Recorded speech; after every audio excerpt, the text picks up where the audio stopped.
The Independent Electoral and Boundaries Commission, IEBC, has kicked off the process of audit of voters registered that will end on 18th January 2017. IEBC CEO Ezra Chiloba says the month-long exercise will be carried out by audit firm KPMG, which was among 12 firms that bidded for the contract.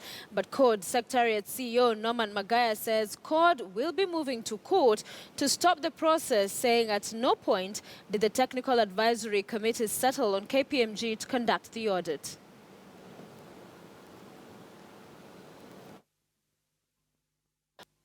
With all of the voters, the register rather in its entirety being audited, because then you have voters that have been registered newly that haven't been audited. The assumption is that the register that is tainted with illegalities and inaccuracies is the register, yes, is the register before the second mass voter registration. Because the law envisages that the next mass voter registration, and that's why it was delayed, was it should have been conducted this month, that it will be conducted under a new legal regime, that will have an integrated voter registration electronic system that ensures that the data you're receiving is accurate, it's verifiable, and that it's accountable. And two, the question of audit is a question of accountability. Right. Only the commission is accountable. The secretariat cannot be accountable. Yeah, only the commission is accountable. When submitting this report to Parliament, it is the commission that is accountable to Parliament. Yes. So without the commissioners, what will be the secretariat submitting to Parliament? Because that will not be a product of the commission.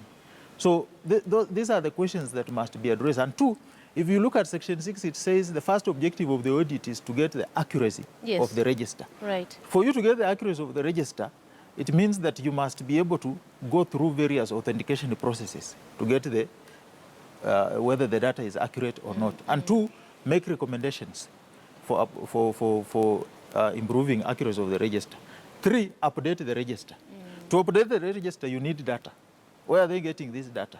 From where are they getting this data? Yeah. Without a properly agreed on methodology. Because the methodology will have said, get the data from the National Registration Bureau, get the data from the Registrar of Birth, get the data from the Registrar of Death, authenticate this data so that then you get the accuracy.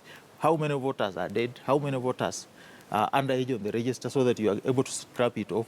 How many voters have their biometrics mismatched so that you update the register and get it accurate? Because if you look at Section 7 of the Election Laws Amendment Act, it says after all this is done, after the mass voter registration is done in January, we will now go to verification of the register. And this time round, verification is at the polling station level.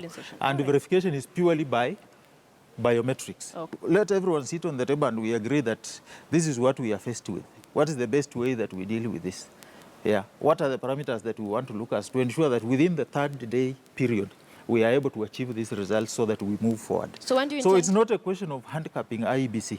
It's a question of facilitating IEBC to ensure that within the remaining period, they are able to undertake their work without hiccups. When do you intend to move to court?